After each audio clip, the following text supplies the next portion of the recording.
Mais il y a aussi une autre forme d'expression, c'est celle de la compétence, c'est celle de la gagne. C'est celle qui a permis à Valérie, qui a fait une super campagne pour gagner l'Île-de-France. Vous pouvez l'applaudir, évidemment. Elle était au meeting de François à Boulogne-Billancourt. Elle a dit toute l'attention et tout l'accompagnement qu'elle portait à François. Elle a vraiment réussi une très belle campagne, mais c'est pareil, pour réussir cette campagne, il lui fallait une équipe autour d'elle.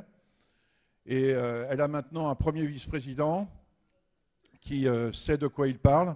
Je veux parler de Jérôme Chartier, qui l'a accompagné depuis le début, qui a déjoué beaucoup de chausses-trapes mis en place par un candidat socialiste qui n'a, lui, reculé devant aucune infamie, je dis bien aucune infamie, et comme par hasard, on le retrouve quand même sur le perchoir à l'Assemblée nationale, ce que je trouve entre eux et moi assez scandaleux. Jérôme, dis-nous pourquoi tu accompagnes François, dis-nous de quelle manière tu vois les choses dans cette dernière ligne droite qui va nous amener à la primaire.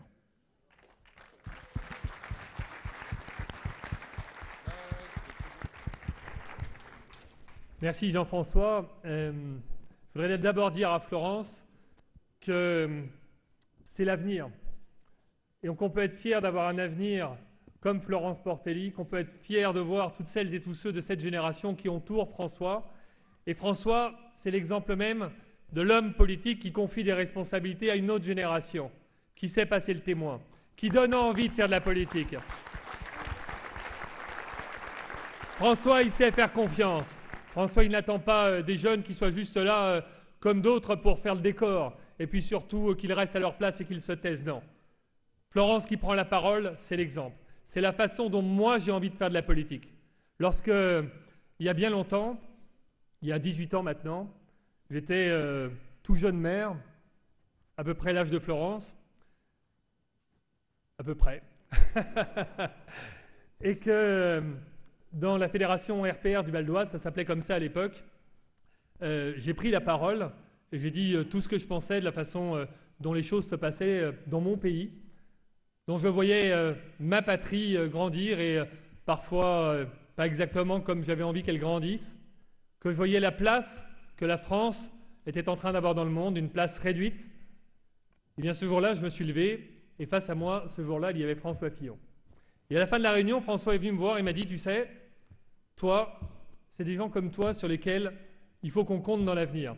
Alors, je vais t'aider. Et 6 mois après, j'avais mes premières responsabilités politiques de cette fédération qui était la 10e fédération de France. J'avais à peine 30 ans et François Fillon était là et m'a simplement tendu la main en disant « Viens, je vais t'aider ». Et je suis content, 18 ans après, d'être là, aujourd'hui, au milieu de vous, un militant parmi les militants, un soutien de François parmi les soutiens de François, qui est là pour l'aider. Pour l'aider pour devenir président de la République, pour l'aider pour embrasser sa responsabilité, parce que c'est sa responsabilité de faire grandir le pays, parce que c'est sa responsabilité de remettre la place de la France là où elle doit être, parmi les premières puissances mondiales, comme la première puissance d'Europe, parce qu'il est là pour encourager tout un peuple à donner le meilleur de ce qu'il est, à donner le meilleur de lui-même, pour que le peuple grandisse et qu'à son tour, comme d'autres générations qui l'ont précédé, ils deviennent un peuple phare dans le monde. Voilà ce dont François Fillon est capable.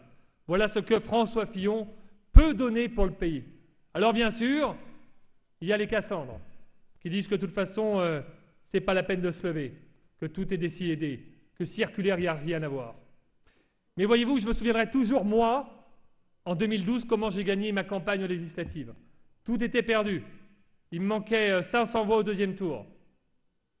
Eh bien, j'en ai gagné 9 voix. Parce que une par une, les voix, je suis allé les chercher.